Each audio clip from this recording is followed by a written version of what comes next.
Welcome to the LifeHack Show. Thank you so much for joining us today. LifeHack was created to help all of us navigate this thing called adulting because we've been bamboozled to believe we should just have the process of adulting under control, when in reality, we are all just trying to make it make sense one day and one moment at a time. I always appreciate the time that you choose to spend with us. Today, we're going to continue discussing the higher self, but today we're talking about how your higher self is the voice of the soul. If you are just now tuning into this particular part of the series, I would highly encourage you to go back to the previous 2 episodes where we've kind of taken a deeper dive into what the higher self is and how you can connect with your higher self. As we look at the pain in the world around us, we see many things that we deeply desire to heal and change. I know for me, I'm going through this almost utopian desire to have immediate change within society. And many of those things that we are seeing, that we are noticing, and that we're witnessing and wishing seem beyond our ability to influence and beyond our ability to change. Sometimes I feel really helpless in looking at the grand scheme of things, or I feel like I just can't do anything about it. In light of all of that, there really is only one thing that we can change, and that's really ourselves. We can look deep within, moving closer to the truth of who we actually are, and start doing something about that. In doing so, we move beyond the limitations that are our personality, that are part of our makeup, and we move beyond the world around us. And then that's how we begin to transform everything that's happening within ourselves and within the world. One of the reasons why this works is because radiant joy and radiant love that comes from that kind of self-introspection is really contagious. And you start attracting people and things and situations to yourself that you actually have agency to be able to have an impact. Getting to know your higher self is a loving and powerful way to move closer towards our healing and to our self-realization. You know, our higher self knows everything about us, and it sees the bigger picture. It knows all of our past lives. It knows our dreams, our frustrations, our relationships that we're currently in, the relationships that we're trying to create. It knows about our different personalities. It knows the lessons that we're trying to learn. It knows any possible choice that we could possibly make. It knows the past, but it also knows our potential future.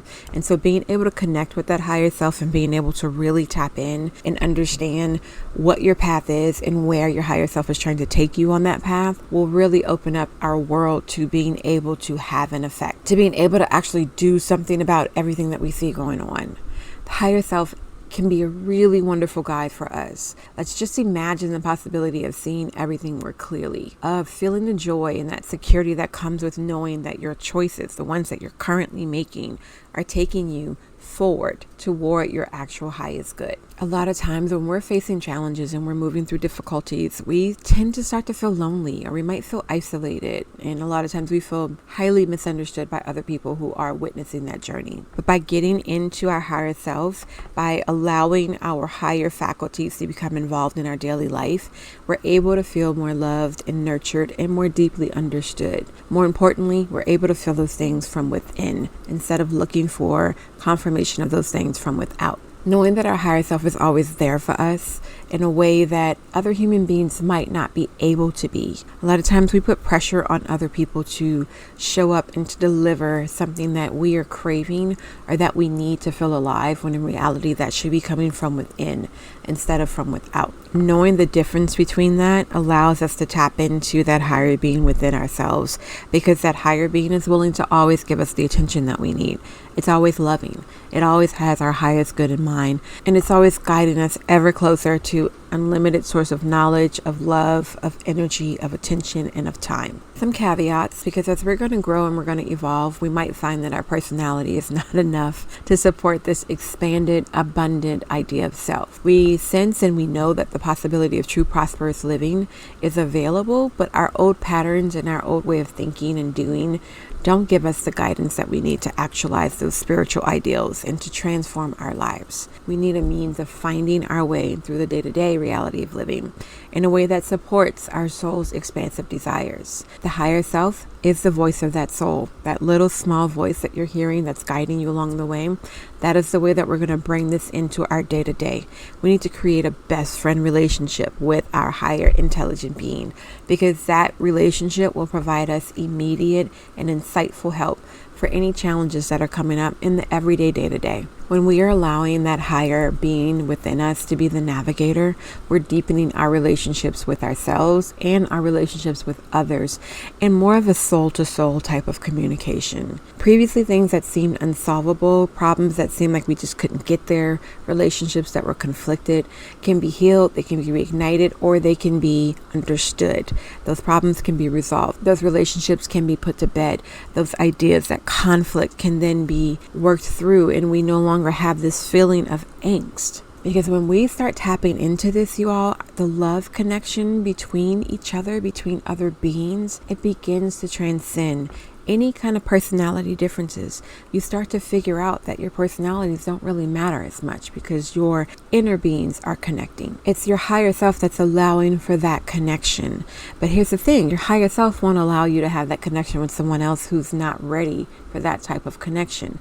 This is where that trust comes in, because that higher being within us is seeing all the opportunities for growth for us. It's allowing us to utilize those experiences and those opportunities in a more loving and a more joyful way, and it's allowing us to connect on a deeper level with those who are ready to connect with us in the same manner. That deep, expansive communion within ourselves is one of the most powerful and direct ways for us to access our ability, our inner ability to help with all of our choices, to help in our daily decisions. This experience is exquisitely beautiful and it's profoundly intimate.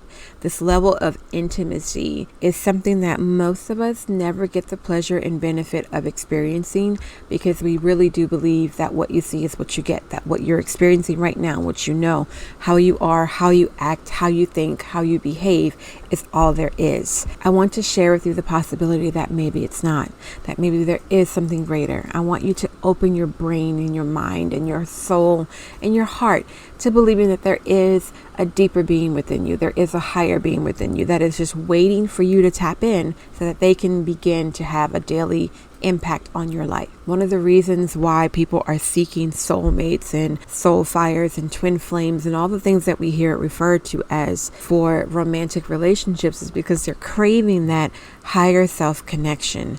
When you tap into this within yourselves, you guys, you won't really seek other relationships. The relationships that you want, that depth within relationships with other human beings, will begin to be a natural unfolding because you are tapping into something greater than yourself. That innate longing for completion, to be with some other better half that was created for you at the beginning of time, that's going to begin to be filled. It'll begin to be completed. It'll begin to be realized as you begin to tap into this divineness within yourself. To experience your true self in this way is a really amazing gift, and it's a great service to our planet, to those that we live with, to our communities. This is how we enact change. Every one of us can learn to turn within and to commune with this higher self. The rewards of doing so are astonishing. With practice, our heart continues to open, the healing process quickens, life becomes more joyful, and the world around us begins to change. Intimacy with this true self within us purifies our heart.